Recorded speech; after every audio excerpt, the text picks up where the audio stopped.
खुशामदीद, good morning, बहुत बहुत शुक्रिया और इस्तकबाल आप सबका प्रोग्राम सलाम जेके में हमारे साथ ज्वाइन करने के लिए। मैं हूं आसिफ रशीद, जम्मू के स्टूडियो से बराह रास्त 10 बजे तक मेरे साथ रहेंगे स्टूडियो में मेरे साथी ज़हूर लोला भी। आप तमाम लोगों का बहुत बहुत शुक्रिया, मुख्तलिफ सोशल मीडिया प्लेटफॉर्म्स पर हमें ज्वाइन करते हैं और साथ टेलीविजन स्क्रीन पर देखते हैं। प्रोग्राम पसंद आए या ना पसंद आए तब भी अपनी आरा हम तक पहुंचाते हैं, फीडबैक आपका पहुंचता है। स्पेशल सेगमेंट से शुरुआत होती है, हिस्ट्री ऑफ द डे से लेकर कॉलिंग के सेगमेंट्स तक हम इस प्रोग्राम को छोड़ते हैं और आज इस प्रोग्राम में मुख्तलिफ मौज़ूआत हर दिन की तरह शामिल करेंगे। सलामती से मुतल्लिक इस वक्त खबरें बड़ी आ रही हैं, कुछ बड़े ऑपरेशन चल रहे हैं, थोड़ी देर में अपडेट देंगे। जम्मू कश्मीर के अंदर सिक्योरिटी फोर्सेस को नुकसान पिछले 2 हफ्तों में जो उठाना पड़ा है उसमें ताज़ा तरीन इतलात ये भी हैं कि एक बार फिर से नुकसान फौज और पुलिस दोनों ने उठाया है। ऑपरेशन के मुतल्लिक अपडेट्स बताएंगे। पुलिस सरबराह आरा स्वैन के एक बड़े बयान ने जम्मू कश्मीर के अंदर सियासी हलकों में एक बार फिर से हलचल तेज कर दी है और बयान असल में है क्या, आपको बयान सुनाएंगे जिसको लेकर काफ़ी ज़्यादा इस वक्त सोशल मीडिया पर भी गहमा गहमी है, अपने अपने हिसाब से तज्जिया और तबसरा लोग कर रहे हैं। इसके अलावा आज जम्मू कश्मीर के अंदर उन अफसरान की बात करेंगे जो सरकारी महकमों के अंदर काम करते हैं, बड़े ओहदों पर फाइज हैं, लेकिन अदालती अहकामात को बालाए ताक रखकर काम को जारी व सारी रखते हैं और कई लोगों की शिकायत पर गैर संजीदगी का मुजाहरा करने पर बाज़ाब्ता तौर पर आज उन्हें नोटिस गए और तनख्वाह भी रोक दी गई है। इस ताल्लुक से बात करेंगे और साथ साथ वादी कश्मीर जो लोग ट्रेन के जरिए जाना चाह रहे हैं उन लोगों का सपना साकार होने वाला है। चंद दिनों की दूरी के बाद आप देखेंगे कि वादी कश्मीर बेशतर लोग जो रोड ट्रांसपोर्ट है उसको छोड़कर ट्रेन के जरिए वादी कश्मीर या कश्मीर से मुल्क के बाकी हिस्सों में जाना पसंद करेंगे, तो वो ख्वाब कुछ दिनों में पूरा होने जा रहा है, ऐसी तवक्कुआत हैं। मुकम्मल तफसीलात क्या हैं थोड़ी देर में आपके सामने वो भी रखेंगे और इसी प्रोग्राम में आज हिस्सा रहेगा तालीम के हवाले से बात करेंगे। जब आगे चलेंगे तो उन अराकीन पार्लियामान की भी बात करेंगे जिनको सरकार की जानिब से नोटिस अजरा हुए थे कि आप बंगले खाली कर दें, अब आप हार चुके हैं, सरकार का हिस्सा नहीं है। तो नोटिस जारी होने के बाद भी कई ऐसे अराकीन हैं जिन्होंने अभी तक वो सरकारी बंगले या कोठियां खाली नहीं की हैं। इस ताल्लुक से गुफ्तगू करेंगे और श्रीनगर के अंदर एक और बड़ा ऑफिस खुला है, मरकजी वज़ीर दाखिला इफ्ताही तकरीब का हिस्सा होंगे। डिटेल्स बस कुछ देर में आपके सामने रखेंगे। दीगर कुछ मौज़ूआत भी हैं इस प्रोग्राम का हिस्सा रहेंगे, मगर उससे पहले फॉर्मेट के मुताबिक हमें आगे बढ़ना है।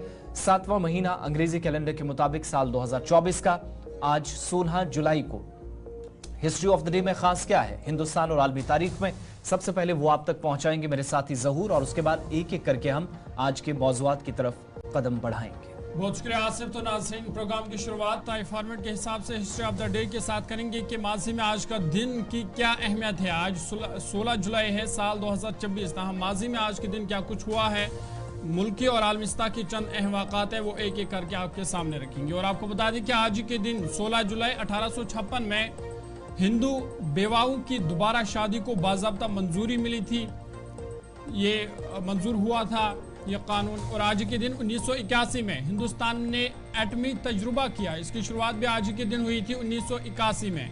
और 2007 में बांग्लादेश की वज़ीर आज़म शेख हसीना वाजिद को मनी लॉन्ड्रिंग मामले में गिरफ्तार किया गया था साल 2007 में 16 जुलाई को। और आज के दिन 1951 में एशियाई मुल्क नेपाल बरतानिया से आज़ाद हुआ था, ब्रिटिश से आज़ादी हासिल की थी नेपाल ने आज के दिन। और 2001 में चीन और रूस के माबीन बाहमी दोस्ती के मुआहिदे पर दस्तखत हुए, दोनों मुल्कों के दरमियान दोस्ताना ताल्लुकात कायम हुए साल 2001 में। और 1979 में इराकी सदर जनरल अहमद हसन अल बकर ने इस्तीफा दे दिया था और सद्दाम हुसैन बरसर इक़्तिदार आए थे, उन्होंने हुकूमत संभाली थी। 1661 में 16 जुलाई को स्वीडिश बैंक ने यूरोप में अपना पहला नोट जारी किया, इसकी शुरुआत भी आज के दिन हुई थी। 1942 16 जुलाई को अमेरिका ने फिनलैंड के साथ सफारती ताल्लुकात खत्म किए, दोस्ताना ताल्लुकात खत्म किए थे। और 1990 में आज के दिन फिलिपाइन में 7.7 शिद्दत का जिलजिला आया था, जिसमें 400 से ज्यादा अफराद लोग अजल हुए थे, कई लोग बेघर हुए थे। 1990 में आज ही के दिन यूक्रेन ने आज़ादी का ऐलान किया था और फिर 16 जुलाई 1991 में पहला योम आज़ादी यूक्रेन ने मनाया था। और 1969 में आज ही के दिन अपोलो 11 के जरिए चांद पर पहुंचने वाले बिज एल्ड्रिन पहले शख्स बने जो अपोलो 11 के जरिए चांद पर पहुंचे। और 1950 में आज के दिन फुटबॉल वर्ल्ड कप के फाइनल में ब्राजील को शिकस्त देकर यूरुग्वाय चैंपियन बना। यूरुग्वाय ने फुटबॉल वर्ल्ड कप का फाइनल जो है वो अपने नाम किया था। ये थे चंद अहवाक़ात आज के दिन के हवाले से, तारीख के हवाले से कि आज का दिन तारीख में क्यों अहम है। और अब सीधा खबरों पर चलेंगे और सबसे पहले बड़ी और अहम खबर आपके सामने रखेंगे। डोडा से इस वक्त की बड़ी खबर है, जहां पे सिक्योरिटी फोर्स और मिलिटेंटों के माबीन मुख्तसर झड़प में एक फौजी अफसर समेत 4 सिक्योरिटी फोर्स के एहलकार जो है वो जान बहक कर दिए गए हैं। बड़ी खबर जिला डोडा से, जहां पर ऑपरेशन कल देर रात शुरू हुआ था। हमने आपको प्रोग्राम अब तक में बताया था कि सर्च ऑपरेशन उस वक्त एनकाउंटर में तब्दील हुआ था जब 7:45 के आसपास इतला मौसूल हुई कि इलाके के अंदर फायर ओपन किया गया। लेकिन इस वक्त खबर यह है कि ऑपरेशन अभी भी जारी है और डोडा जिले के धारी, गोटे और अरबगी इलाकों में, ये जंगली इलाके दोनों हैं, इस झड़प में एक फौजी अफसर समेत 4 फौजी अपनी जान गंवा बैठे हैं, जबकि एक पुलिस एहलकार गोली लगने से जख्मी हुआ है। फौज के साथ साथ एसओजी इस ऑपरेशन का हिस्सा है। मुश्तरका कार्रवाई है। पिछले कई रोज से इन जंगली इलाकों में सर्च ऑपरेशन चल रहे थे, लेकिन इस दौरान बेशतर मकामात पर या तो मिलिटेंट इन जंगली इलाकों का सहारा लेकर सिक्योरिटी फोर्सेस को निशाना बनाने के बाद इलाकों से फरार भी हुए और कई मकामात पर जो अहम तरीन राब्ता सड़कें हैं वहां पर भी तलाशी कार्रवाइयां तेज की गई हैं। इन ऑपरेशंस के साथ साथ हेलीकॉप्टर के जरिए सुबह सुबह फोर्सेस इलाके में नजर बनाई हुई हैं और मजीद फोर्सेस को इलाके की जानिब इस वक्त रवाना कर दिया गया है। जम्मू कश्मीर पुलिस का स्पेशल ऑपरेशन ग्रुप डोडा के सरबगी और धारी कोटे इलाके में, भलेसा का एक दूर दराज इलाका, तकरीबन हमारी जानकारी के मुताबिक 30 किलोमीटर के आसपास का ये इलाका जो दूरी पर पड़ता है डोडा कस्बे से, और 4 फौजी जवानों की शहादत इस ऑपरेशन में अब तक हो चुकी है। एक अफसर भी इसमें शामिल है। फौज की जानिब से ऑफिशियल स्टेटमेंट आ गया है। कार्रवाई तकरीबन पिछले 15 घंटों से जारी है और इस ऑपरेशन को भी ऑफिशियली कॉल्ड ऑफ नहीं किया गया है क्योंकि इलाके में 3 या इससे ज्यादा मिलिटेंट छुपे होने का शुबा है।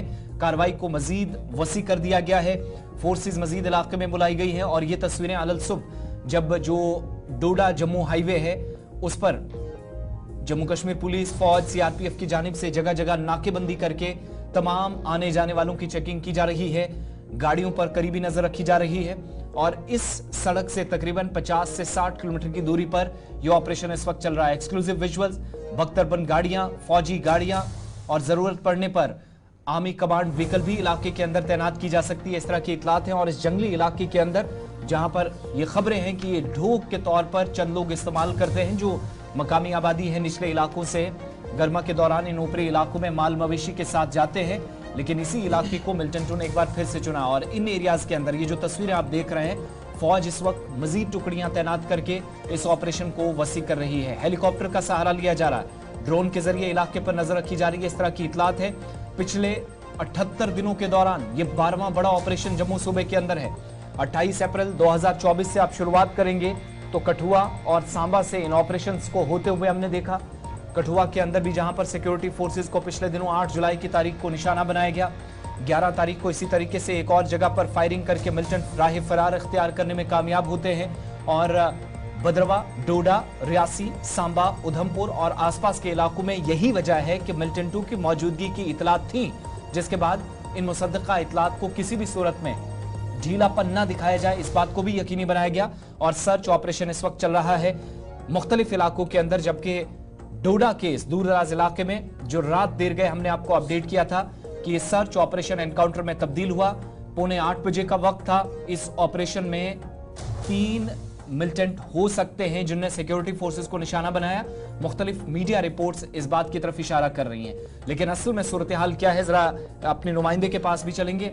4 जवानों की शहादत की तस्दीक फौज और पुलिस की जानिब से कर दी गई, जिनमें एक सीनियर अफसर भी शामिल है, इस तरह की इतलात है, और एक जम्मू कश्मीर पुलिस का सिपाही भी जख्मी हुआ जो फोर फ्रंट पे था। इससे यह अंदाजा भी लगाया जा रहा है, बाज मीडिया रिपोर्ट्स इस बात की तरफ इशारा कर रही कि शायद ये ऐसा हो सकता है कि कहीं पर सिक्योरिटी फोर्सेस जब तलाशी कार्रवाई के दौरान जंगली इलाके में मसरूफ थी पिछले कई रोज से, तो शायद सामने बैठे मिलिटेंटों ने घात लगाकर हमला किया होगा। या जो गुरिल्ला वॉर ऑफ टेक्निक अपनाई जा रही है, जिस तरीके से इन नापाक अजाइम को अंजाम दिया जा रहा है मुख्तलिफ इलाकों के अंदर, इसी एतबार से कहीं पर काफिले को टारगेट कर दिया जाता है, कहीं पर पैदल सफर करने वाली जो पेट्रोलिंग पार्टियां हैं उनको टारगेट किया जाता है। और अभी तक की रिपोर्ट से, अभी तक की कम से कम ये जो अंदाजा लग रहा है कि शायद इसी तरह की सूरत हाल रही होगी, जहां पर शुरुआती दौर में सिक्योरिटी फोर्सेस को भारी नुकसान से दो चार होना पड़ा। अपने नुमाइंदे के पास चलते हैं। हमारे साथ इस वक्त डोडा भलेसा से ज्वाइन किए हैं विकास मनहास। विकास, इस वक्त आप लग रहा है कि ऑपरेशन वाली साइड जहां से गाड़ियां इस वक्त ऑपरेशन वाले मकाम की तरफ रवाना की गई हैं, आप उस मकाम पर मौजूद हैं, क्या सूरत हाल है? दाएं बाएं भी जरा दिखाइएगा। और 4 जवानों की शहादत के बाद कहा जा रहा है कि ऑपरेशन को इंटेंसिफाई कर दिया गया बाकी एरियाज में भी, क्योंकि मजीद फोर्सेज इलाके के अंदर तलब की गई हैं। जी से मैं आपको बता दूं, ये वही जगह है जहां पर 9 तारीख को भी जो है इनकाउंटर शुरू हुआ था, और ये वही एरिया है मेरे ठीक पीछे। और यहाँ पर जो है बिल्कुल आर्मी जो है तैनात है, और ये गाड़ी गादान वाला एरिया है जो देसा टॉप या फिर कुल्हाड़ या कोटी वाला टॉप आता है, जहां पर देर रात को जो है किस तरह से इनकाउंटर होता है, और उसके बाद दोबारा से 9 बजे दोबारा मुठभेड़ जो है दोबारा से शुरू होती है वहां पे। आपके पीछे जो सिक्योरिटी गाड़ियां लगी हैं, क्या ये करीबी इलाका है, कोई करीबी रास्ता है जहां एग्जैक्टली फायर हुआ है, गोली चली है, जहां सिक्योरिटी फोर्सेस को नुकसान उठाना पड़ा है? जो 30 किलोमीटर के आसपास डिस्टेंस बताया जा रहा है, एग्जैक्टली वही है? जी हाँ, ये वही लोकेशन है, और यहाँ से लगभग 3 से 4 किलोमीटर मेरे बिल्कुल पीछे, जहाँ पर अभी भी सर्च ऑपरेशन चल रहा है उस एरिया में, जहाँ पर बीती रात को इनकाउंटर शुरू हुआ था, यानी 7:45 पर ये इनकाउंटर शुरू होता है, और उसके बाद दोबारा से 9 बजे दोबारा से फायर खुलते हैं। तो ऐसे में जहाँ पर काफी दुखद समाचार सामने आ रहा है, जिसमें 4 सैनिक जो है शहीद हुए हैं, और तो ऐसे में लगातार यहाँ की एजेंसी जो है लगातार ढूंढने का प्रयास भी कर रही है। तो विकास ये बताएगा कि इस वक्त का ताज़ा अपडेट क्या है, क्योंकि एक फौजी अफसर समेत 4 सिक्योरिटी फोर्स के एहलकार इस एनकाउंटर में जाँ बहक हुए हैं, तो मिलिटेंट को पकड़ने के लिए किस तरह के इकदाम इस वक्त उठाए जा रहे हैं? देखिए, हाई लेवल पर लगातार यहाँ पर सर्च ऑपरेशन इन जंगलों में चल रहा है, और ये काफी घना जंगल है, क्योंकि देसा वाला टाप, फिर कोटी, कुल्हाड़, ये काफी दूर दराज घना जंगल है, जहाँ पर अंत की जो है 9 तारीख को यहाँ से फरार हो गए थे, क्योंकि उस इनकाउंटर के बाद ये 5वां इनकाउंटर डोडा के अंदर है, और ऐसे में घना जंगल है। कहीं ना कहीं सिक्योरिटी फोर्स लगातार उनको ढूंढने का प्रयास कर रही है, और जिस तरह की काफी दुखद खबर जो है बीती रात से आ रही है। विकास, अभी इस वक्त फायरिंग हो रही है, सर्च ऑपरेशन है? मतलब रात के वक्त में ऑपरेशन चला, इससे ये अंदाजा लग रहा है कि कहीं पर शायद जहां मिलिटेंट मौजूद थे वहां फोर्सेस पहुंची, सामने से अटैक हुआ और 4 जवानों की जान चली गई। मिलिटेंट इलाके के अंदर मौजूद हैं, ये तस्दीक की जा रही है, या हमला करने के बाद फरार हुए और इस वक्त जो कहा जा रहा था कि शायद सिर्फ सर्च ऑपरेशन तक ही चीजें महदूद है, एग्जैक्टली सिचुएशन क्या है? जी हाँ, अभी तो बिल्कुल सर्च ऑपरेशन उस जगह पे चल रहा है, और अंत की जो है उस जगह से फरार हो गए हैं, क्योंकि उन्होंने एक जगह पे बैठे हुए थे बिल्कुल जहां से फौज जो है वहां से निकल रही थी, और वहां पर वो हमला कर देते हैं अचानक से, और उसके बाद वहां से वो अंत की जो है फरार हो जाते हैं। ये 4 जवान जिनकी जानें गई हैं, इनकी बॉडीज रिकवर की गई हैं, उस हवाले से क्या इनपुट है? देखिए, हेलीकॉप्टर लगातार मेरे ठीक इस एरिया में जो लाल द्रम्मन है लगातार यहाँ पर बैठे हैं, यानी 3 से 4 हेलीकॉप्टर इस जगह पर बैठे हैं, और यहाँ से पीछे किसी भी मीडिया कर्मी को जो है अलाउड नहीं किया जा रहा है, क्योंकि यहाँ से ऊपर बिल्कुल सर्च ऑपरेशन चल रहा है, और ऐसे में किसी तरह का भी कोई रिस्क नहीं लेना चाहती यहाँ की सिक्योरिटी फोर्स। ये जिस सड़क पे आप मौजूद हैं, ये सिर्फ इसी एरिया को पर्टिकुलरली कनेक्ट करती है, कोई दूसरा रास्ता भी इसके साथ जुड़ता है जहां एहतियाती तौर पर अब हम देख रहे हैं बंदिशें भी आयद कर दी गई हैं? जी हाँ, बिल्कुल, ये मेरे ठीक पीछे आप देख सकते हैं, ये सड़क का बिल्कुल यहीं पे साथ में एंड है, और यहाँ से पीछे कोई भी ये रोड नहीं है, और यहाँ से पीछे बिल्कुल ये घना जंगल है, जहाँ से पिछली बार भी हमने आपको से इस एरिया में लगातार सर्च किया जा रहा था, अंतकियों को ढूंढने का प्रयास किया जा रहा था, क्योंकि अंत की बिल्कुल इसी गादी गाडान के बिल्कुल यहाँ से 1 से 2 किलोमीटर पास में जहाँ पर इनकाउंटर हुआ था, अब जो है ये इनकाउंटर थोड़ा ऊपर लगभग यहाँ से 4 या 5 किलोमीटर दूरी पर हुआ है। तो ये बात किस हद तक दुरुस्त है कि इस इलाके की बाउंड्रीज जो हैं वो उस एरिया के साथ कनेक्ट करती हैं जो कठुआ वाली साइड से ऑपरेशन चल रहा था? इन दोनों एरियाज को मिलाकर इस वक्त ऑपरेशन इंटेंसिफाई किया गया? देखिए, खटुआ वाली बाउंड्री बिल्कुल भथुरा छत्रगला पास से वहां से कनेक्ट होती है, और ये दूसरा वाला हिस्सा है जिसकी बाउंड्री जो है या तो किश्तवाड़ डिस्ट्रिक्ट से कनेक्ट होती है या फिर अनंतनाग डिस्ट्रिक्ट के साथ। और विकास, जिस तरह से इतलात है कि मुख्तसर से झड़प हुई, करीबन 20 मिनट तक फायरिंग का तबादला हुआ, जिसकी इब्तिदाई में ही सिक्योरिटी फोर्स को नुकसान उठाना पड़ा, तो क्या गुमान लगाया जा रहा है कि कितने मिलिटेंट ये हो सकते हैं या कोई ग्रुप हो सकता है? जी हाँ, ये आतंकियों का वही ग्रुप है जिसमें 3 आतंकी जो है बताए जा रहे हैं, क्योंकि 9 तारीख को जो इनकाउंटर गादी गार्डन में हुआ था उसके बाद ये वही आतंकी है जो यहाँ से फरार हुए थे, बिल्कुल शियाधार जो माता का मंदिर है बिल्कुल उसी साइड। और इसके बाद लगातार सिक्योरिटी फोर्स जो है इस एरिया में सर्च कर रही थी, और जो है मुठभेड़ शुरू होती है, और जिसमें 20 या 25 मिनट जो है गोलीबारी चलती है। विकास, बहुत शुक्रिया तफसीलात फराहम करने के लिए। तस्वीरें मुख्तलिफ इलाकों की आप देख रहे हैं, डोडा के अंदर जहां पर कार्रवाई इस वक्त भी चल रही है। सर्च ऑपरेशन विकास बता रहे थे अभी भी जारी है, जिसमें वो जो शुरुआत में मैंने कहा कि कुछ रिपोर्ट्स इस बात की तरफ इशारा कर रही हैं कि जब फोर्सेस इलाके के अंदर उस मकाम पर पहुंची जहां पर उन्हें टारगेट किया गया, एग्जैक्टली शायद ये सामने से हमला हुआ और इलाके में मिल्टन 2 की जानिब से फरार होने की कोशिश की, जिसके बाद मजीद फोर्सेस को रश किया गया स्पॉट की तरफ। और ये दाएं बाएं जो गाड़ियां आप लगी हुई देख रहे हैं, विकास बता रहे हैं यहाँ से तकरीबन 4 से 5 किलोमीटर का एरिया है, घने जंगलात हैं और कई बार मौसमियाती चैलेंजेस भी होते हैं। अगरचे मौसम खुशगवार है, लेकिन जंगली इलाके के अंदर रात के वक्त में इतने बड़े पैमाने पर कार्रवाई करना, ऑपरेशंस को कंटिन्यू करना, यही अपने आप में बहादुरी है, हिम्मत है, और इस हिम्मत की दाद भी सिक्योरिटी फोर्सेस को देनी होगी। लेकिन ये आज की बात नहीं है, जैसा मैंने शुरुआत में कहा कि 11 जून और फिर 26 जून को एक एनकाउंटर भी हुआ जहां पर मिलिटेंट भी मारे गए, और जो 9 जून को कार्रवाई हुई उसमें सिक्योरिटी फोर्सेस को एक ही दिन में 2 बार टारगेट किया गया था, भद्रवाह और छत्रगला के करीबी इलाकों में, जहां 6 फौज के जो राष्ट्रीय राइफल्स के जवान थे जख्मी हुए थे, फरीद नाइक पुलिस एहलकार जख्मी हुए थे, जीएमसी जम्मू उनका इलाज चला और स्टेबल होकर वापस वो घर गए। लेकिन उस वक्त से अब तक ये ऑपरेशंस कंटिन्यूसली चल रहे थे, और कुछ इतलात ये भी थी कि 1 से 2 या 2 से 3 ग्रुप्स मुख्तलिफ इलाकों के अंदर मिल्टन 2 के सरगर्म हैं। यही वजह थी कि अलग अलग जगहों पर इन ऑपरेशंस को न सिर्फ चलाया गया था बल्कि एक्स्ट्रा फोर्सेस उन इलाकों में डिप्लॉय की जा रही थी। तो आज बिलाखिर इस बात की भी तस्दीक हुई कि जो ऑपरेशन चलाए जा रहे थे उन ऑपरेशंस की वाकई में ज़रूरत थी, और जो सिक्योरिटी फोर्सेस की जानिब से अब तक इकदाम उठाए गए उनमें से एक कामयाबी ये मिली थी कि पिछले दिनों ऑपरेशन के दौरान मिल्टन 2 को मार गिराया गया, लेकिन अब भी इलाके के अंदर मिलिटेंट मौजूद हैं। इस ऑपरेशन ने फिर एक बार फिर सिक्योरिटी फोर्सेस को मजीद अलर्ट कर दिया। आगे बढ़ेंगे, बात फौज और पुलिस की हो रही है, तो आज के दिन एक और बड़ा बयान, जिसमें मैंने शुरुआत में कहा था कि पुलिस सरबराह की तरफ से एक ऐसा बयान जिसने जम्मू कश्मीर के इलाकाई सियासी जमातों को एक बार फिर से न सिर्फ बयान देने पर मजबूर किया बल्कि सोच विचार करने पर, और इस बयान ने सियासी हलकों में काफी उथल पुथल मचाया है।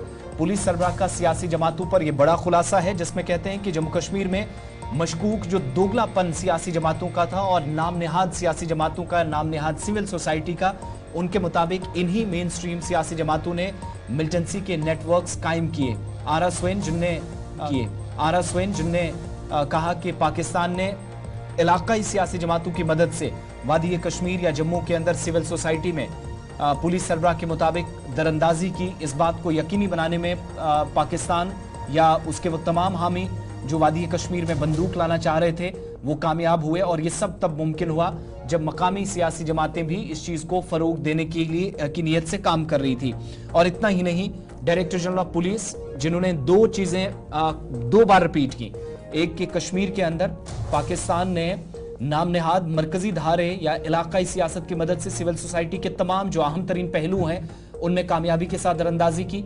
कल दरअसल वो इंडियन इंस्टीट्यूट ऑफ मैनेजमेंट में ओरिएंटेशन प्रोग्राम में तलबा से खिताब कर रहे थे, और डीजीपी के मुताबिक इन इलाकाई सियासी जमातों की बदौलत सिविल सोसाइटी के तमाम अहम गोशों में कामयाबी से दरअंदाजी की, और ये जाहिर करने के लिए उनके मुताबिक काफी शवाहिद मौजूद हैं कि बहुत से लोग 2 कश्तियों में सवार होने का फन जानते हैं। टारगेट लोकल या रीजनल पार्टीज बनी हैं।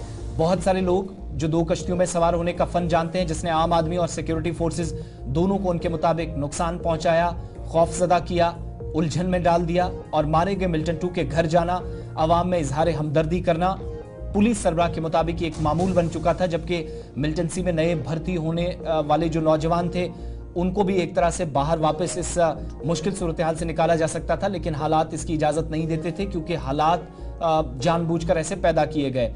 और इतना ही नहीं, उन्होंने कहा कि कई लोगों की हौसला अफजाई की गई। वो लोग जिन्होंने भर्तियों में सहूलत फराहम की, मालियात का बंदोबस्त किया, उनकी कभी तफ्तीशी रैंक के अफसरान को मिलिटेंटों के साथ गिरफ्तार करके जेलों में डाल दिया गया। और ऐसे जराइम की वजह से उन्होंने ऐसे जराइम जो कभी इन अफसरान ने किए ही नहीं, पुलिस सरबराह के मुताबिक उन्हें सलाखों के पीछे धकेल दिया गया। साल 2014 में 2 लड़कियों के डूबने को भी उन्होंने दहशतगर्दी बयानिए के जरिए हाईजैक करने की बात एक बार फिर कही और कहा कि वादी कश्मीर को कई हफ्तों तक तशद्दुद, हड़तालों और फसादात की लपेट में रखा गया।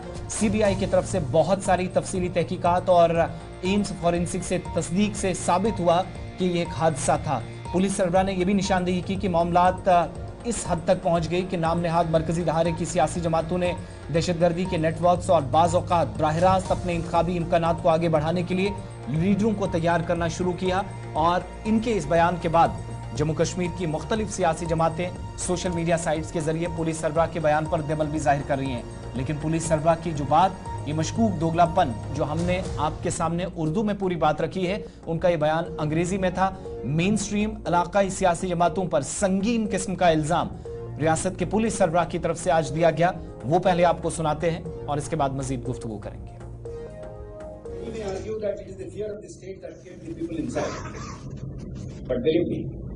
It is not the full truth. The full truth is Pakistan successfully came to infiltrate all important aspects of our civil society.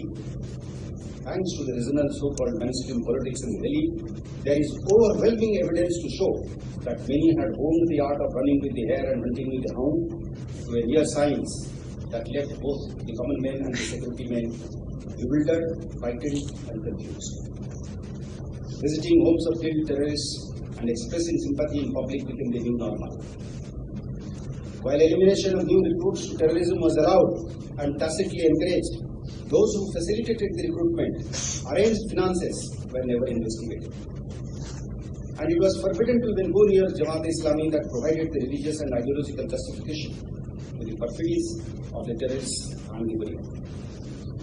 This was despite being an open secret that Jamaat network was not only able to sabotage government efforts to normalize the situation, but also had a terror finance network that played a big role in mobilizing street protests.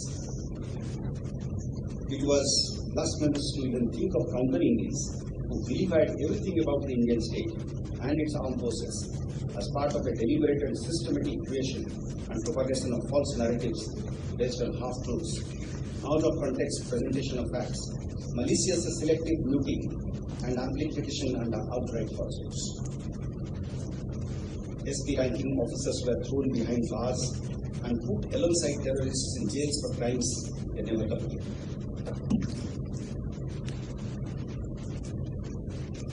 The death by accidental drowning of Nilofer and Asya in Shopian in 2014 was allowed to be hijacked by the narrative terrorism, who held the Bari to ransom with several weeks long hartal, arson and rioting.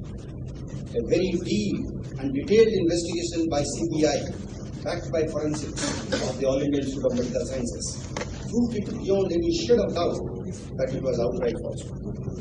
The things had come to such a pass that the so-called mainstream party had started cultivating leaders of terrorist networks through intermediate and sometimes directly to further their electoral prospects. It is the unflinching stance and strategy of the Government of India and the armed forces and police and law enforcement, backed by a militant population since last several years, that this duality and dubious duplicity could be put to an end or an attempt to bend towards it, which has put the national security adversary in the back foot. It is चलिए, बात security के हवाले से हो रही है तो बात मरकज़ी वज़रात दाखिला के हवाले से भी करेंगे, क्योंकि मरकज़ी वज़रात दाखिला आने वाले दिनों में श्रीनगर में NCB दफ्तर जो है वो कायम करने जा रही है। आपको बता दें कि इस हवाले से श्रीनगर में NCB का दफ्तर खुलेगा। वज़ीर दाखिला अमित शाह खुद इस दफ्तर का इफ्तिताह करेंगे और 18 जुलाई को ये तकरीब वर्चुअली मुनक्कद होगी, जिस दौरान इस अहम दफ्तर का इनकाद किया जाएगा। नार्को कोऑर्डिनेशन सेंटर के मीटिंग की सदारत वज़ीर दाखिला अमित शाह, दिल्ली में ये अहम इजलास होने वाला है, जिस दौरान वज़ीर दाखिला Amit Shah 7th apex level meeting narco coordination centre इसकी वो सरबराही करेंगे और इस दौरान वो नारकोटिक्स हेल्पलाइन मनास इसका इफ्तिताह करेंगे। साथ ही साथ नारकोटिक्स कंट्रोल ब्यूरो यानी NCB जोनल ऑफिस दफ्तर श्रीनगर इसका वो इनॉग्रेशन करेंगे। साथ ही साथ जो एनुअल रिपोर्ट है 2023 की NCB की उसका जायजा लिया जाएगा। नशा मुक्त भारत, इसमें कितनी कामयाबी सरकार को मिली है, किस तरह के इकदाम उठाए गए हैं, इस हवाले से भी इस अहम इजलास में बातचीत की जाएगी। साथ ही साथ इस मीटिंग का अहम एजेंडा ये है कि जो कोऑर्डिनेशन या स्ट्रेटजीज स्टेट और सेंट्रल गवर्नमेंट के दरमियान जो है और जो एफर्ट्स इस्तेमाल में लाए गए हैं ड्रग को रोकने के लिए, नारकोटिक्स को रोकने के लिए, इस वाले से भी इस अहम इजलास में तबादला ख्याल किया जाएगा। और सरकार का मानना है कि वज़ीर-ए-आज़म नरेंद्र मोदी की सरबराही में zero tolerance policy against drug, ये इस पॉलिसी पर अमल करते हुए 2047 तक यानी 2047 तक भारत को जो है इससे फ्री बनाया जाएगा, ड्रग से फ्री बनाया जाएगा।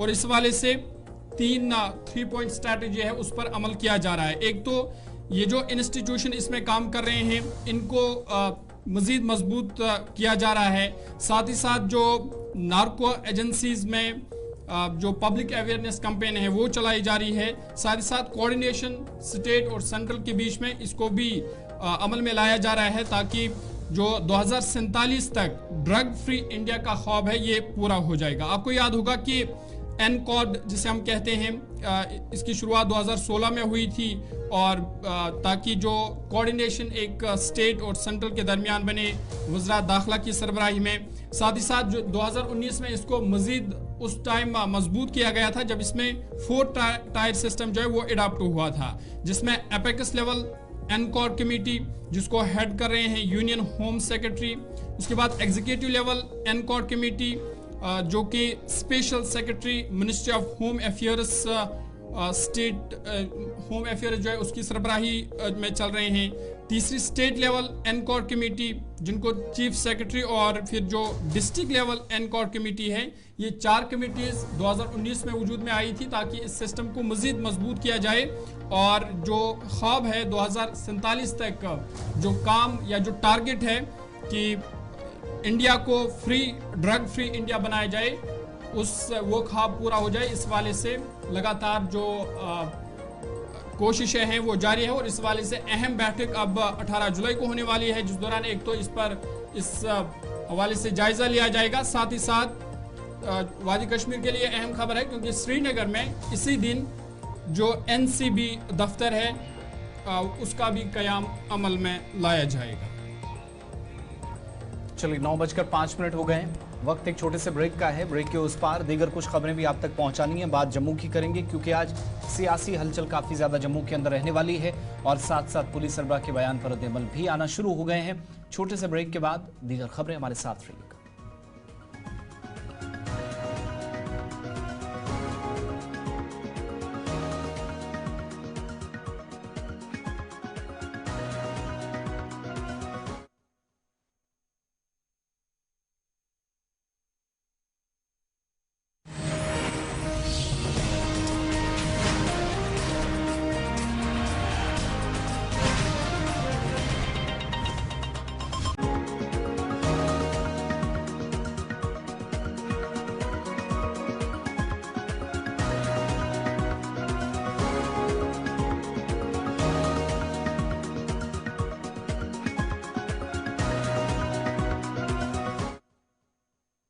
ब्रेक के बाद प्रोग्राम सलाम जेके में आपका इस्तकबाल। जम्मू के स्टूडियो से हम आपके साथ बराह रास्त हैं। 9:08 हुआ चाहते हैं। बात अब सलामती के बाद सियासी मामलात की भी करते हैं।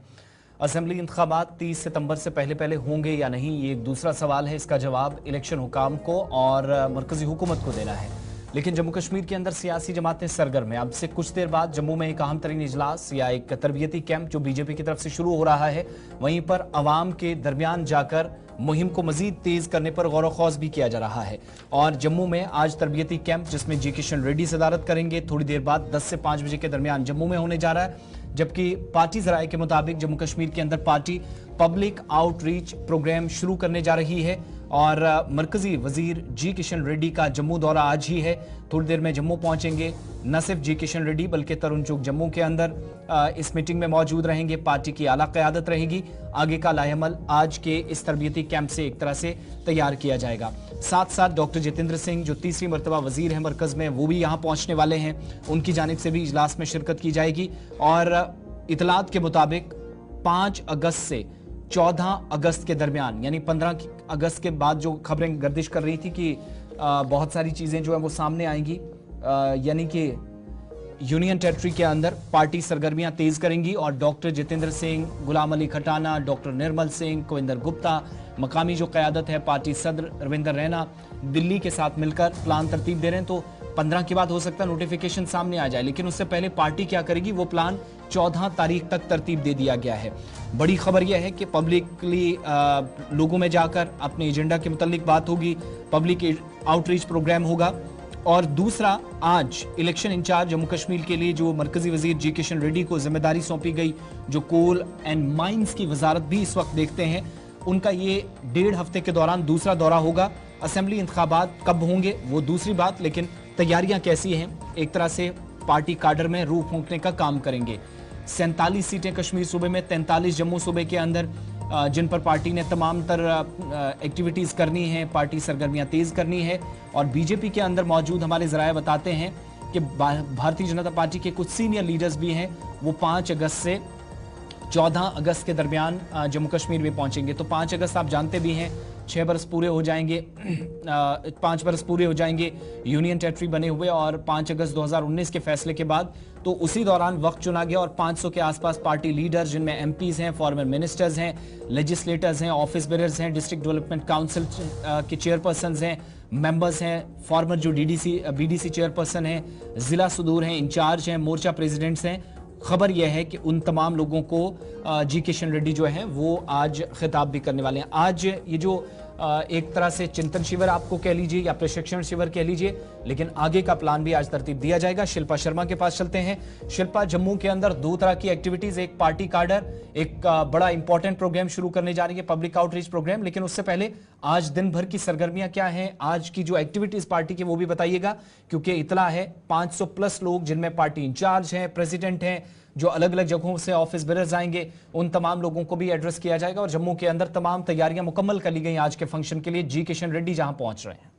जी बिल्कुल, देखिए आपको बता दें कि एक रिजॉर्ट्स में जो है ये इवेंट जो है वो देखने को मिलेगा, यानी कि वहां पर मीटिंग जो है, बैठक जो है वो देखने को मिलेगी, जहां पर जिस प्रकार से आपने कहा कि 500 से भी ज्यादा जो लीडर्स हैं या फिर कार्यकर्ता हैं अलग अलग जगहों से वो वहां पर पहुंचेंगे। और जिस प्रकार से असेंबली इलेक्शंस की बात करें तो असेंबली इलेक्शन को लेकर भाजपा जो है वो पूरी तरीके से तैयारियों में जुट चुकी है। तैयारियां इस समय देखने को मिल रही है, कमर कस ली है। और आज ये बैठक भी काफी ज्यादा महत्वपूर्ण रहने वाली है, क्योंकि इससे पहले भी जी किशन रेड्डी जो है वो उन्होंने जम्मू का पहला दौरा किया था और आज उनका जो है वो ये दूसरा दौरा रहने वाला है। काफी अहम ये दौरा, ये बैठक जो है वो देखने को मिलेगी। तरुण चुग इसमें मौजूद रहेंगे, रविंदर रैना जी इसमें मौजूद रहेंगे और कई सारे लीडर जो है वो इसमें मौजूद रहेंगे। अलग अलग जगहों से यहाँ पर कार्यकर्ता यहाँ पर पहुंचेंगे, तो एक बड़ी बैठक जो है वो देखने को मिलेगी। साथ ही साथ मैं आपको ये भी बता दूं कि जिस प्रकार से भाजपा ने कमर कस ली है, 5 से 14 अगस्त तक जो है वो पब्लिक रैली देखने को मिलेगी, ना केवल जम्मू संभाग में बल्कि कश्मीर संभाग में भी, यानी कि डिफरेंट असेंबली कॉन्स्टिट्यूंसी में जो है ये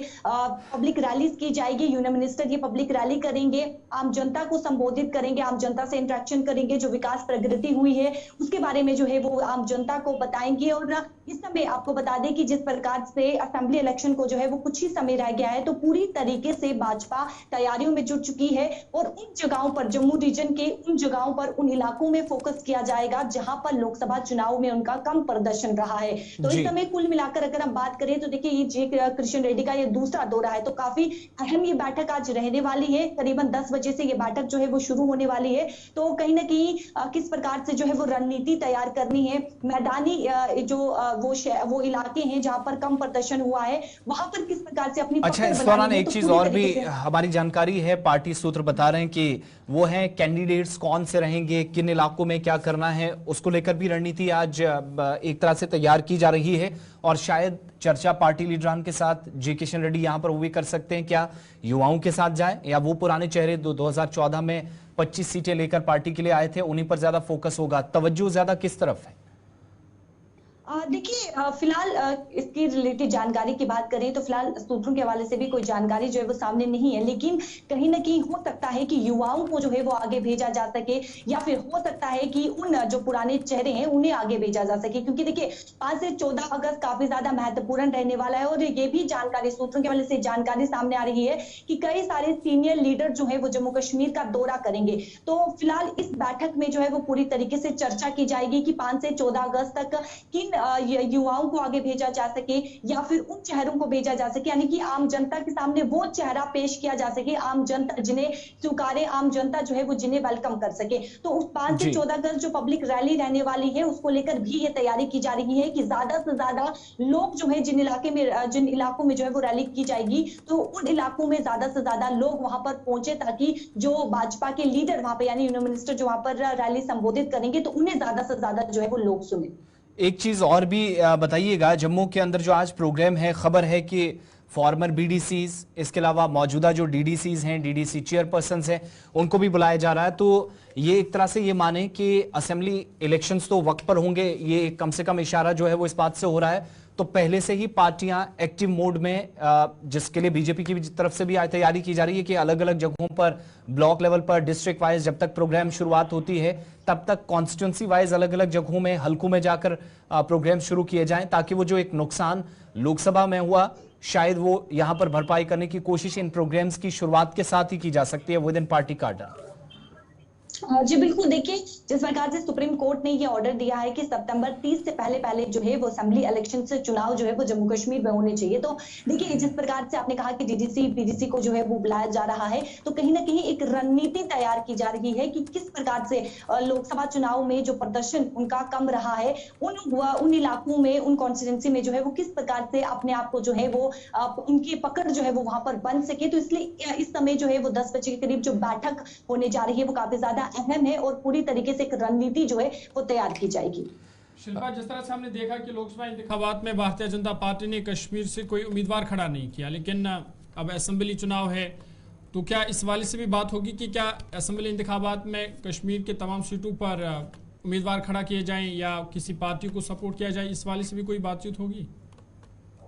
देखिए जिस प्रकार से मैं आपको बता दूं कि 90 असेंबली सीट्स हैं जम्मू कश्मीर की बात करें तो जिस प्रकार से 47 कश्मीर डिवीजन और 43 जो है वो जम्मू संभाग में है, तो कहीं ना कहीं हो सकता है कि इस हवाले से भी बातचीत की जाए। क्योंकि पिछले जिस प्रकार से आपको बता दें कि लोकसभा चुनाव की बात करें तो कहीं ना कहीं उम्मीदवार जो है वो खड़ा नहीं किया गया था, लेकिन अब हो सकता है कि एक रणनीति जिस प्रकार से बनाई जाए कि कहां पर किन इलाकों में प्रदर्शन कम रहा, उन इलाकों पे फोकस किया जा सके। तो आज जो बैठक रहने वाली है वो काफी अहम बैठक रहने वाली है। बहुत बहुत शुक्रिया शिल्पा डिटेल्स देने के लिए। जम्मू के अंदर होने वाली इस मीटिंग पर दिन भर सारी सूरत हाल पर हमारी नजर रहेगी। पार्टी काडर की जानिब से जो तैयारियां की जा रही हैं उसका अहम पड़ाव आज का है, जहां पर मरकजी वजीर एक हफ्ते के दौरान दूसरी मरतबा जम्मू पहुंच रहे हैं और इससे पहले कौमी सदर जेपी नड्डा भी जम्मू आए थे। बाकी लीडरान ने भी जम्मू के अंदर होने वाली तैयारियों का जायजा लिया था।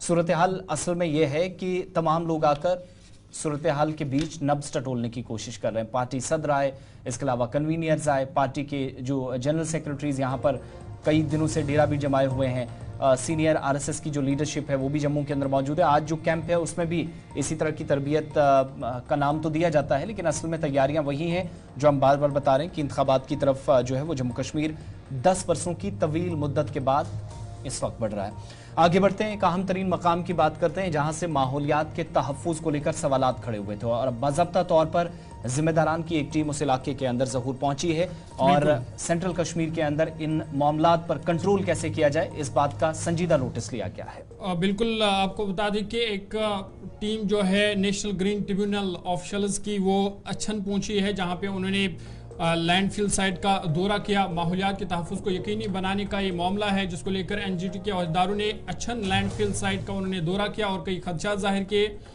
ताकि जो माहौलियात के तहफ़्फ़ुज़ को उसको यकीनी बनाया जाए। आपको बता दें कि इस हवाले से एक high level committee national green tribunal यानी एनजीटी, इन्होंने अच्छन लैंडफिल साइट जो कि श्रीनगर में है उसका दौरा किया और अपने खदशात जो है वो जाहिर किए, क्योंकि अनसाइंटिफिक गैर साइंसी के तौर पर वहाँ पे वेस्ट मैनेजमेंट हो रहा है।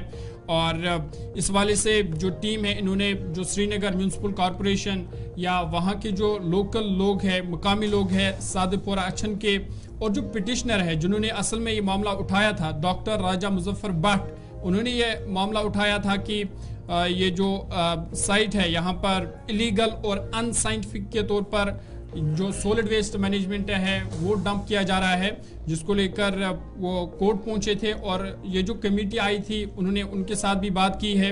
और इस कमेटी को हेड कर रहे थे डॉक्टर नरेंद्र शर्मा जो कि regional director central pollution control board यानी सीपीसीबी के डायरेक्टर है। उनके साथ प्रोफेसर संजय देशमुख एक्सपर्ट है नेशनल वेटलैंड्स कमेटी और डिस्ट्रिक्ट एडमिनिस्ट्रेशन श्रीनगर के कुछ। चलिए जरा इस पर मजीद गुफ्तगू करते हैं। मुहक्किक और माहौलियाती कारकुन राजा मुजफ्फर भट्ट साहब इस वक्त हमें फोन लाइन पे ज्वाइन किए हैं और इन्हीं की बदौलत ये मामलात नोटिस में आए कंसर्न लोगों के। राजा साहब बहुत शुक्रिया और खुशामदीद प्रोग्राम सलाम जेके में आपको कहेंगे। बुनियादी मामलात क्या थे जिसकी वजह से आज एनजीटी का ये ट्रिब्यूनल या जो जिम्मेदारान हैं वो खुद उस जगह पर पहुंचे जहां को लेकर शिकायतें नोटिस में आई थी, और क्या मामलात हल करने के हवाले से इकदामात इस वक्त उठाए गए हैं जिन की ज़रूरत पर आपकी जानिब से या दीगर जो कारकुनान थे मुसलसल इस सूरत हाल को बहुत करीब से देख रहे थे, इकदामात उठाए जाने चाहिए इस बात पर जोर दे रहे थे। अब शुरुआत कहाँ से इन मामलात की हुई और यहाँ तक बात क्या क्या हुई, कहाँ तक मामलात पहुंचे हैं आज इन पिछले 24 घंटों में? बहुत बहुत शुक्रिया आसिफ साहब। असल में जो ये मामला है अनसाइंटिफिक वेस्ट मैनेजमेंट का, आपको मेरी आवाज आ रही है? जी जी जी। असल में जो ये अनसाइंटिफिक वेस्ट मैनेजमेंट का मसला है ये सरकार को खुद ही चीजें हल करनी, क्योंकि सरकार के पास कवानीन है, रूल्स है, रेगुलेशन। सबसे बड़ा रूल इस वक्त तो कानून है म्युनिसिपल सॉलिड वेस्ट रूल 2016 का है, और सरकारी इंस्टीट्यूशंस को इन रूल्स पे अमलावरी करनी है, इनको इम्प्लीमेंट करना है। बट जो भी इस वक्त वेस्ट मैनेजमेंट के हवाले से जो कचरा श्रीनगर शहर से उठाया जाता है जी, और जो उसको डंप किया जाता है अच्छन सैदपुरा एरिया में, ये बिल्कुल गैर कानूनी तरीका है। जो ये तरीकाकार अपनाते हैं, आप जो गाड़ियों में देखते हैं, बड़ी बड़ी गाड़ियां आप देखते हैं, ट्रक देखते हैं, डंपर्स देखते हैं, वो जो रोजाना कचरा उठाती हैं ले जाती हैं, या उनकी जो बड़ी बड़ी मशीनें होती हैं, वो सब प्रोसेस ही गलत है। इनको कचरे को तो इनको उठाना नहीं है मिक्स फॉर्म में, जो बायोडिग्रेडेबल वेस्ट है वो अलग उठाना है, जो प्लास्टिक वेस्ट है, नॉन बायोडिग्रेडेबल वेस्ट है वो अलग उठाना है, जो अस्पतालों से निकलने वाला कचरा है वो अलग से उठाना है, और जो हैजार्डस वेस्ट है, कांच है, शीशा है, बाकी है, सिरिंजेस है, हॉस्टल, ये अलग उठाना है। इन्होंने बिल्कुल हर किसी का कचरा बना चुके हैं, यहाँ पूरा कचरा बन चुका है यहाँ पे, और कोई पूछने वाला भी नहीं है। लोग भी बात नहीं करते हैं, सियासी लीडर भी बात नहीं करती है, कोई इशू उठाता भी नहीं उतना, लोगों की आवाज भी नहीं सुनी जाती। अगर कोई आवाज उठाता है उस पर दबाव किया जाता है, उनको एफआईआर लगाया जाता है, इवन बेसिक इश्यूज को लेके। कल मैं सुन रहा था यहाँ पे हमारे बड़गाम के नागाम इलाके में किसी ने सड़क पे कुछ लोगों ने मसला उठाया, वहाँ पे गैर कानूनी मटेरियल डाला जा रहा था, उनको एफआईआर दे दिया। तो लोग भी परेशान हो चुके हैं, लोग बेसिक इश्यूज को लेके भी उनको प्रेशर किया जाता है, और सरकार को ये चीजें खुद करनी थी, ये एडमिनिस्ट्रेशन को ये चीजें करनी थी, यहाँ की म्युनिसिपैलिटी को करनी थी। मतलब ये म्युनिसिपैलिटी जो अपना वेस्ट डाल रही है अच्छन सैदपुरा में डाल रही है, और ये जो अच्छन सैदपुरा का एरिया है, आचार का एरिया है, शालुपुर तक फैला हुआ ये पूरी एक वेटलैंड है, और वेटलैंड में तो आप गार्बेज डंप ही नहीं कर सकते। अच्छा राजा साहब, ये इसकी प्रॉपर रहनुमा खतूत होते हैं, गाइडलाइंस होते हैं, एनजीटी की अपनी गाइडलाइंस है, तो क्या वाकई में इन सारी चीजों को नजरअंदाज किया गया और उसके बाद जरूरत ये पड़ी? ये एक तरह से इंतजामिया पर एक तमाचा भी है कि आप काम नहीं करते, आपको बाहर से आकर टीम या जो कंसर्न ग्रुप है वो आकर आपको फिर से डायरेक्शंस देता है। तो वो जो मकामी सतह पर कैसे काम करना है, साइंसी तरीकाकार अपनाना है फजले को ठिकाने लगाने के लिए, क्या सब चीजों को नजरअंदाज किया गया? आसिफ साहब, हर किसी चीज को नजरअंदाज किया जाए, हर किसी चीज आपने खुद देखा, दूध गंगा पे हम सब काम कर रहे हैं जी। अब इन होगा वो किस पे दबाव पड़ता है? वो तो आम टैक्स पेयर को देना है ना पैसा। दिस मीन्स दैट हमारी एडमिनिस्ट्रेशन फेल हो चुके हैं, हमारे ऑफिसर फेल हो चुके हैं। ये जो अचल सैदपुरा का एरिया है जहाँ पे गार्बेज डंप है, ये 900 कनाल जमीन है वहाँ। अगर 900 कनाल जमीन पे इन्होंने गार्बेज डंप साइट बनाई, ये वेटलैंड है, इसको एक सैनिटरी लैंडफिल बनाना था पहले। इससे कचरे से जो एक तो कचरा वहां पे है, एक तो वहां कचरा डालते हैं इलीगल तरीके से, उसके बाद जो बदबू आती है इलाके में, वहां पे लोगों की जिंदगी हराम हो चुकी है। अब प्लान क्या तरतीब दिया गया है? अब जो कल आपके साथ टीम भी थी, आप खुद उसका हिस्सा थे, क्या डायरेक्शंस गई हैं, प्लान क्या बना? यही जो पिटीशन लेके मैं अब जो है एनजीटी गया, क्योंकि सब सोए हुए हैं, हर कोई सोया हुआ बोल रहा चल रहा। इसका मतलब नहीं कि हम मर जाएंगे, हमको मार डालेंगे लोग पोल्यूशन से, हम इन्फेक्शन से मर जाएंगे कश्मीर के लोग, और हम चुप करके बैठेंगे। देखिए, खाली प्रोटेस्ट से कुछ नहीं होता है, खाली चिल्लाने से कुछ नहीं होता, कागजी कार्रवाई भी करनी होती है। अब जो टीम यहाँ पे आई, उनने खुद मुआयना किया, उन देखा कि कचरे को कैसे अनसाइंटिफिकली डंप किया जा रहा है, कैसे जो वहां से लीचेट निकलता है, कैसे इस कचरे का इम्पैक्ट लोगों पे है, कैसे इस बदबू का इम्पैक्ट पूरे डाउन टाउन पे है, कैसे जो है इस लीचेट की वजह से एग्रीकल्चर खत्म हो चुका है, कैसे इस कचरे की वजह से इलीगल डंपिंग की वजह से इसका इम्पैक्ट हमारे शेर Kashmir institute of medical sciences पे है, बिल्कुल बगल में है वो अस्पताल वहां से, और इसकी बदबू वहां के अस्पताल तक आ जाती है। तो ये तो अफसोस की बात है। बहुत बहुत शुक्रिया डॉक्टर राजा मुजफ्फर भट्ट साहब, माहौलियाती कारकुन थे, और इन्हीं की बदौलत मैंने शुरुआत में कहा कि मामला नोटिस में आया, और अब जाकर एनजीटी ने बाज़ाब्ता तौर पर, डॉक्टर साहब बता रहे हैं कि उन्होंने नोटिस लिया। होप सो कि संजीदा कार्रवाई इसके बाद हो और जिम्मेदारान को इंसाफ के दायरे में भी लाया जाए, या जो लोग कहते हैं कि निज़ाम में शफाफियत है, तो फिर ये तस्वीरें जो हम आपको बता रहे थे, ये उन सवालों का जवाब भी है। शफाफियत कितनी है, अकाउंटेबिलिटी कितनी है, जवाबदेही कितनी है, सिर्फ बातें टेबल्स पर होती हैं, ज़मीन पर सूरत हाल। ये वक्त छोटे से ब्रेक का है, प्रोग्राम सलाम जी के जारी है।